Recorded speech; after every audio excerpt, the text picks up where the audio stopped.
তো কাল ছিল ছট পুজো, তো ছট পুজো দেখতে কাল বিকেলে গিয়েছিলাম। বাড়ির পাশ দিয়ে ছট পুজো যাচ্ছিলো, সেটা দেখে আমরাও পেছন পেছন চলে গিয়েছিলাম। আর দেখো এখানে প্রকৃতিটা কি সুন্দর দেখতে লাগছে, সানসেটটা।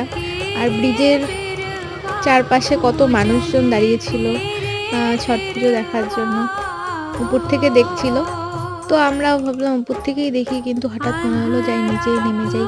নিচে নামার রাস্তা তো খুঁজে পাচ্ছিলাম না, তো এভাবে নিচে নেমে গেলাম। নিচে নেমে দূর থেকেই দেখছিলাম, দেখতে দেখতে মনে হলো, আর ভাবলাম আরও কাছে গিয়ে দেখি। তারপর জলে নেমে গিয়ে সামনের থেকে গিয়ে কিছু ভিডিও ভেবেছিলাম আজ ভোরবেলা উঠে যাব, কিন্তু ভোরবেলা আর ঘুমটা ভাঙিনি এত ঠান্ডার মধ্যে।